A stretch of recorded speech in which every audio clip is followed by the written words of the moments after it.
I can't take it anymore. Please, let's get a divorce. Divorce? You're just after my money, aren't you? Just so you know, you're not getting any of my assets if we split. Yes, and if we do divorce, you're taking our daughter with you. After the divorce from her husband, she enjoyed quiet days. However, about a week after she moved back to her parents' home, her smartphone repeatedly rang. Hello? Hey, it's Karen. Please help me. My name is Kelly, and I'm a 31-year-old homemaker. I met Ken, my husband, after I started working. At the age of 25, I was invited by a friend to a matchmaking party where I met him. We kind of hit it off, and he seemed to take a liking to me and pursued me passionately. After several dates, we started dating and eventually got married. After we got married, at his request, we rented an apartment close to his parents' house.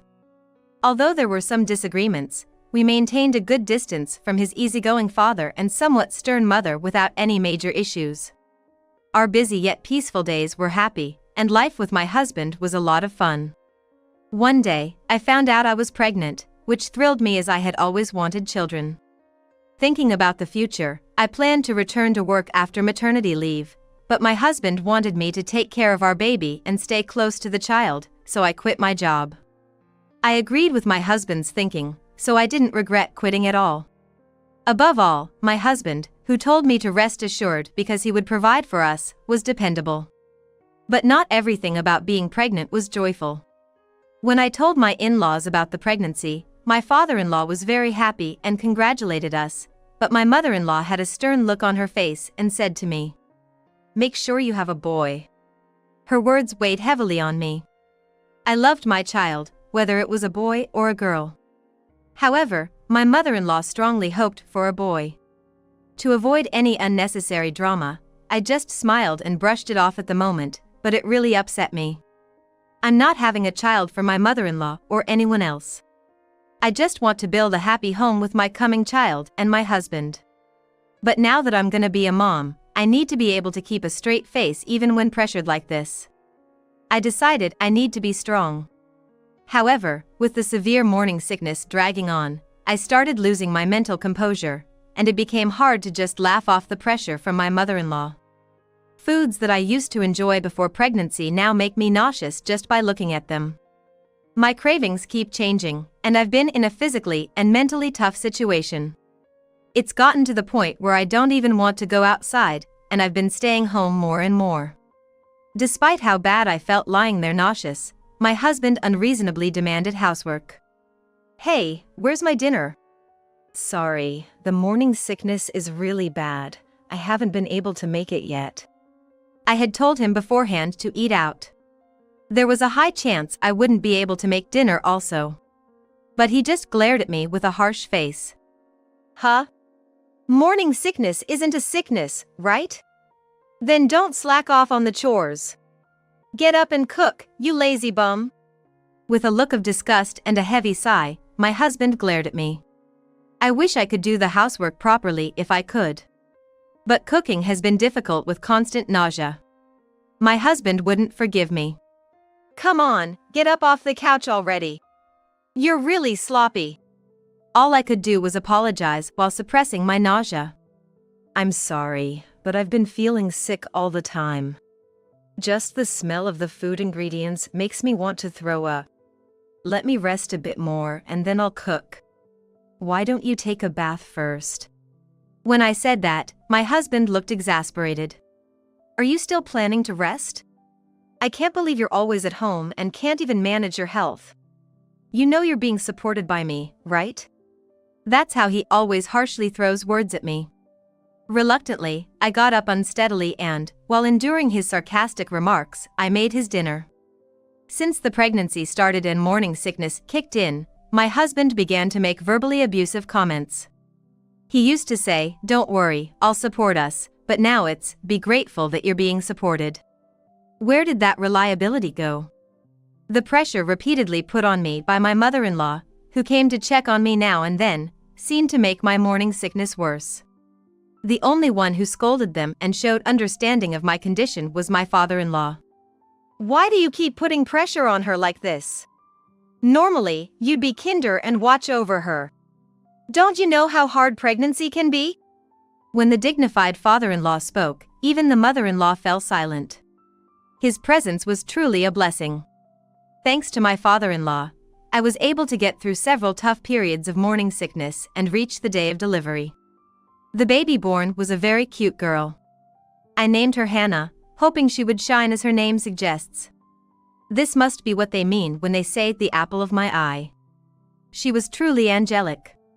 My husband was also delighted with our long-awaited child. My father-in-law was very happy too, lifting my daughter in his arms. In contrast to the doting father-in-law, the mother-in-law didn't pay any attention to my daughter. I had thought she would cherish her once she was born, but it seems she only acknowledged boys. You really did it, huh? I told you to have a boy, didn't I? Why couldn't you do what you were told? If there's someone out there who can choose the gender of their baby and deliver accordingly, I'd love to meet them. I was utterly fed up with my mother-in-law's irrational remarks. From then on, my mother-in-law acted as if my daughter didn't exist, and she started attacking me with even harsher words than when I was pregnant. Even when my daughter tried to play with her grandmother, she would quickly go away as if to say, "Don't come near." And my husband did nothing to admonish his mother. On the contrary, although he was happy right after our daughter was born, as soon as he realized how tough parenting was, he decided that housework and childcare were women's work and left it all to me. I was deeply disappointed with my husband who wouldn't help with anything around the house or with our child. It's unbelievable he wouldn't even spend time with his own precious daughter. Even our young daughter could feel she was being treated unfairly, saying she didn't really like daddy and grandma, and she didn't warm up to my husband or mother-in-law. It's no surprise they were displeased by our daughter not being affectionate towards them.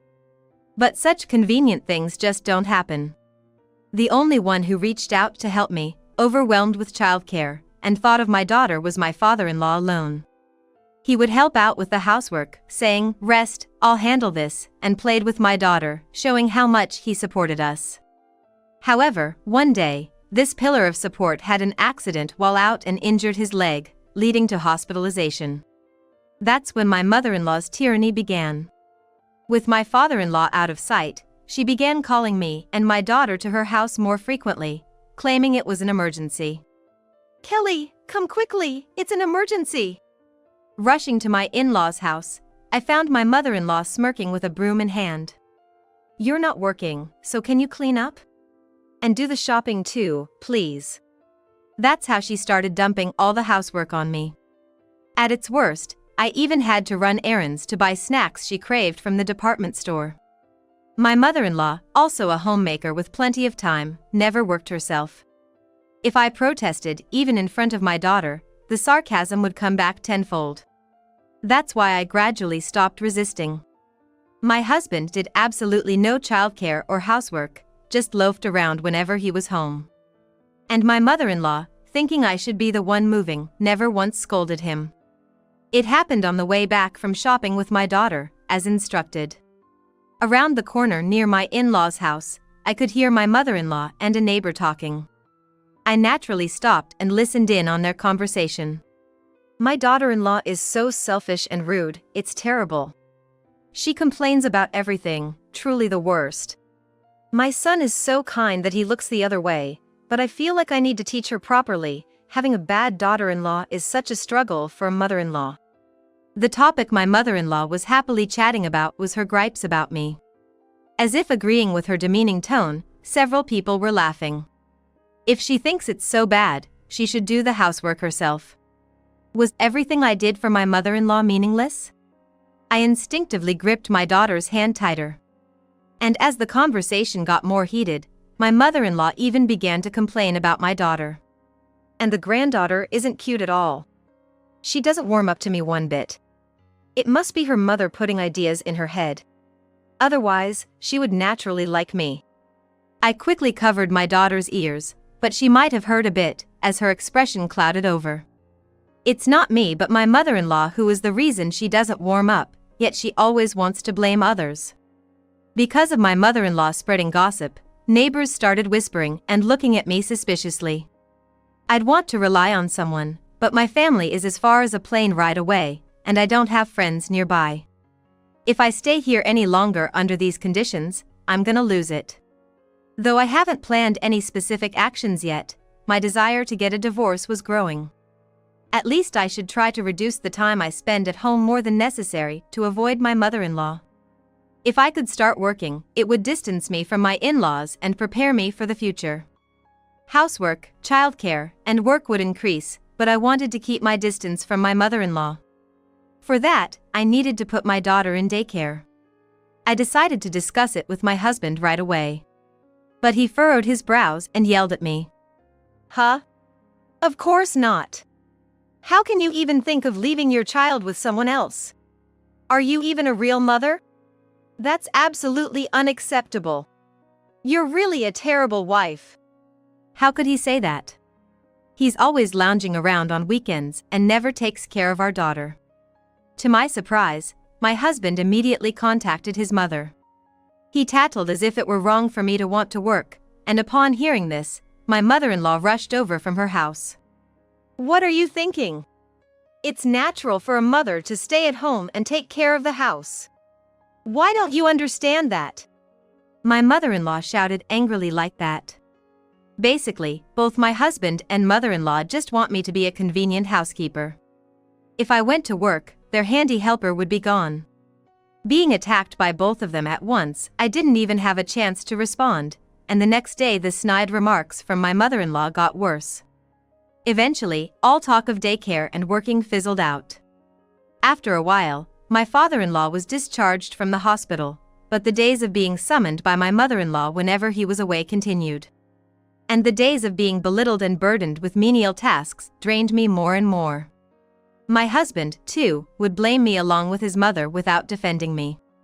Trapped, my spirit began to erode. Gradually, I found it hard to eat, and sleepless nights became more frequent. Sometimes my stomach would suddenly hurt, or tears would come even though I wasn't sad. Seeing the tears rolling down my face silently, my daughter looked at me with a worried expression. I knew this couldn't go on, causing unnecessary worry to my young daughter. That's why I started going to a psychiatrist. The likely cause was severe stress, which I had plenty of reason to suspect. Maybe I really should get a divorce. Though the thought of divorce crossed my mind many times, it would mean taking away her father from my daughter. Plus, I hadn't even secured a job yet. Could I really go through with a divorce under these circumstances? With so many uncertainties, I found it hard to take that first step. But as a means of self-defense, I started carrying a voice recorder just in case. It might come in handy someday. I think I just wanted to create anything that could serve as a mental anchor. Then, several months later, one day while my husband and father-in-law were at work, as usual, my mother-in-law called me over. The task was to clean the second floor. I did as I was told and started heading up the stairs. That's when, unexpectedly, everything began to spin. A sudden bout of dizziness. As I held my head, my body started leaning backwards. Then, I tumbled down the stairs. When I came to, I was curled up in the hallway on the first floor. My whole body throbbed with pain. My head was foggy, and I couldn't move. Perhaps the loud noise alerted her, because my mother-in-law came to see what had happened. Despite the terrible pain, this was one time I was thankful she came. The pain was so severe I couldn't get up, so I asked my mother-in-law to call for an ambulance. However, she just laughed dismissively. You're exaggerating. You're conscious, aren't you? Besides, if we call an ambulance, the neighbors will think something's happened. Don't embarrass me like that. If you're really in pain, get up and go by bus. But finish cleaning up first. I was speechless at her response. Telling someone who can't get up to take the bus is insane. This went beyond mere mother-in-law troubles. Even at such a time, my mother-in-law wouldn't lend a helping hand. I guess I had no choice but to handle it myself. All right, but I'm really in pain, so please let me go to the hospital first. Could you please look after my daughter for a bit? What? What are you saying? Take your daughter with you. Are you listening? I wanted to take my daughter, but it wasn't feasible to bring such a small child in my condition. It would be dangerous if I collapsed again with her there. I reluctantly left my daughter with my mother-in-law and managed to stand up using the wall for support. Even grabbing my bag was painful. In this condition, I doubted I could even make it to the bus stop. So, I called a taxi and somehow made it to the hospital despite the pain. The diagnosis was a fracture. Because I couldn't brace myself properly during the fall, I was told I needed to be hospitalized. Even though it would be a short stay, the thought of informing my husband and mother-in-law weighed heavily on me. Nevertheless, I had no choice but to contact them, and upon hearing the news, my husband and mother-in-law, visibly irritated, came to my hospital room. My frightened daughter immediately ran to my bed and tightly gripped my hand with her little hands. Tears were welling up in her eyes. Then, almost immediately, my husband and mother-in-law began shouting loudly. "Hey, what are you doing? You hurt yourself and even used my money to call a taxi without asking. That's right. Dumping your child on me and going to the hospital without even finishing the cleaning. That's unbelievable. I had plans to go to the department store, and you messed them up." As they hurled relentless insults at me, my stomach began to ache as usual. If only my husband would help with the housework and childcare, and if only my mother-in-law wouldn't delegate chores to me, maybe I wouldn't have had the dizzy spell on the stairs. I was fed up with their selfish behavior that seemed to last forever. Thinking about enduring this situation until my daughter was grown up, about 20 years from now, left me speechless. And finally, I let out my feelings to them unrestrained. "I can't take it anymore. Please, let's get a divorce." The words I had hesitated to say just flowed out of me this time. It must have been because I was so distressed. There was a moment of silence that followed. Both of them stared at me with wide eyes. But the next moment, my husband and mother-in-law burst out laughing. "Divorce? You're after my money, aren't you?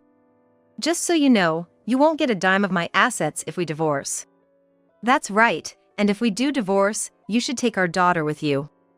I don't want a granddaughter like her anyway." Thinking that I, a jobless woman, couldn't possibly divorce, they continued to disregard their own words and actions. They smirked and laughed as they left the hospital room, spouting insults at me. I then stroked my daughter's head, who was looking at me worriedly. I had finally brought up divorce. Though I was concerned about depriving my daughter of her father, it was more important to remove her from such a toxic environment. Unable to leave my daughter with my husband and mother-in-law who had just left, I reluctantly called my parents who lived in a distant area. It had been a while since I heard my parents' voices. I told them I might be getting a divorce, about my fracture, and that I wanted to leave my daughter with them until the divorce was finalized. My parents sounded alarmed and immediately said they would come over. They quickly booked plane tickets and made their way to the hospital. "Kelly, are you okay?"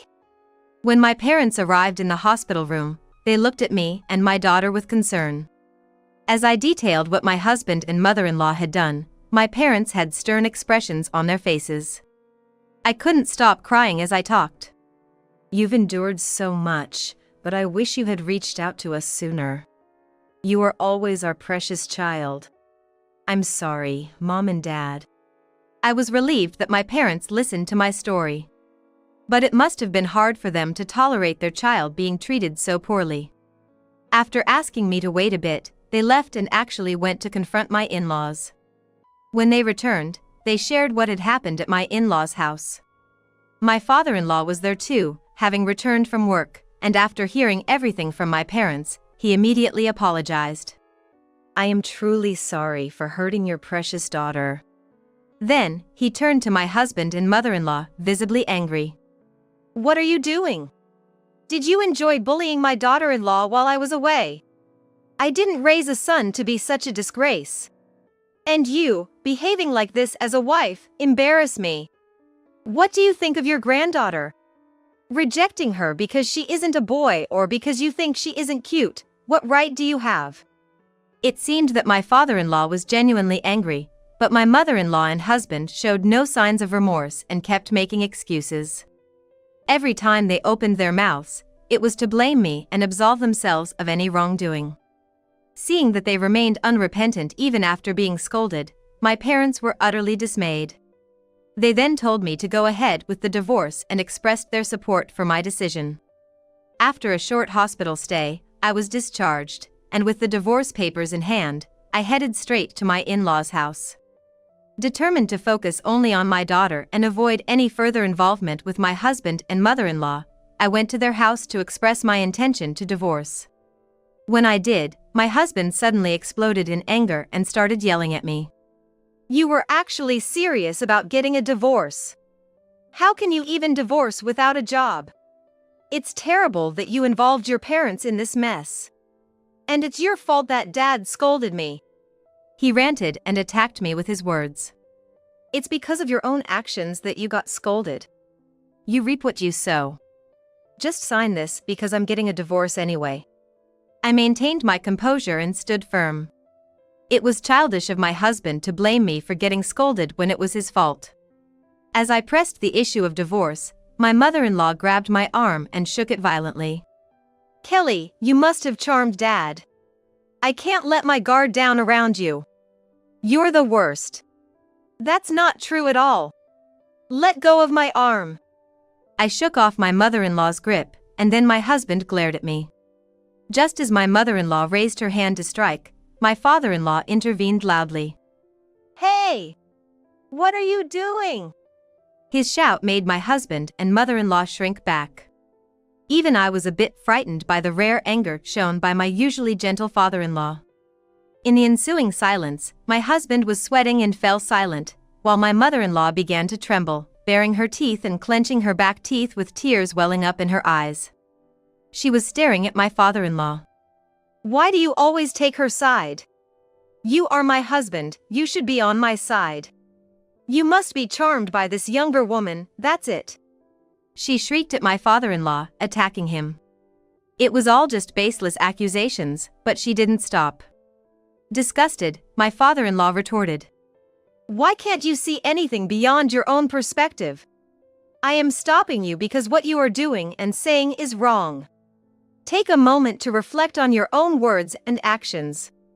Despite my father-in-law's words, my mother-in-law was so enraged that she couldn't be calmed. "Shut up. You should just be on my side. If you preach at me anymore, I'll sue you for emotional abuse." Then she began throwing dishes and glasses, starting a rampage. Both my husband and I watched in dismay as my mother-in-law lost control. Seeing his own mother break down, my husband started to lose it too. "Are you kidding me? It's your fault. You're a curse. Get out of my sight now." He yelled those words. I was scared, but I remained firm and said, "I won't leave until you sign the divorce papers." With bloodshot eyes, my husband violently signed the divorce papers. I quickly collected the papers and bowed to my father-in-law. "Father-in-law, I truly appreciate all you've done for me. You've supported and saved me many times. Thank you so much." I expressed my gratitude to my father-in-law and immediately left the house. The signed divorce papers were successfully processed, and the divorce was finalized. Now, I could finally get away from my husband and mother-in-law. Though relieved, just divorcing was not enough to settle my feelings. I returned to my parents' home, apologized for the inconvenience I would cause for a while, and then began preparations to sue for damages with a lawyer. After being treated so badly, I figured I had every right to get back at them. I presented the voice recorder I had used as a safeguard and the records of my visits to the psychiatrist as proof of the emotional stress caused by their abuse. I was told that it was possible to make a lump sum demand for damages from my husband and mother-in-law. After suffering so much, I nodded vigorously, as if avenging years of torment, and proceeded to file for damages. Life has been quiet since the divorce. But about a week after returning to my parents' house, my smartphone started ringing repeatedly. The caller ID showed my husband, or rather, my ex-husband. Since the divorce was finalized, the only remaining interactions concerning alimony and child support should be handled through my lawyer, so there was no need for me to answer his calls. Initially, I ignored the calls, but they kept coming without a break. After much hesitation due to the incessant calls, I reluctantly answered the phone. "Hello? Kelly, please help. Ken is in big trouble." It was my mother-in-law's voice on the other end, sounding panicked. I could hear Ken's yelling and a man shouting in the background. As I managed to get the situation from her, it seemed that Ken, upset about being sued for alimony and child support, had tried to storm my parents' home. However, due to his erratic behavior, he was stopped by a patrolling police officer for questioning. Agitated, Ken took an aggressive stance and ended up striking the officer. My mother-in-law was calling to try to prove that it was my fault for suing him, as she believed this triggered his breakdown. I could hear the argument between the police officer and my ex-husband over the phone. "Come quickly and prove Ken isn't at fault. It's your responsibility for angering him." Her logic made no sense. I coldly responded, "We're strangers now, it's none of my concern." My mother-in-law pleaded, "Please help," in a trembling voice, but I hung up without further discussion. I immediately set my phone to block her number. About a month later, my father-in-law contacted me to update me on Ken and my mother-in-law's situation. Ken had been arrested for assaulting a police officer and was subsequently fired from his job when his arrest became public knowledge. Now he is working part-time and using his savings to send child support and alimony. My mother-in-law, undeterred by the debacle she caused and trying to involve me in further trouble, faced a divorce proposal from my father-in-law due to her actions. The lies my mother-in-law had spread to demean me were exposed by my father-in-law, and as a result, she left, shunned by the neighbors. Currently, my ex-husband and she are living a meager life together in an apartment. On the other hand, I've successfully found a new job and am now enjoying happy days with my daughter. With the ties to my ex-husband and mother-in-law cut, my daughter's smile has increased. She's making lots of friends at preschool and excitedly tells me about her day. I plan to keep working hard to protect this smile of my daughter and create many more memories together.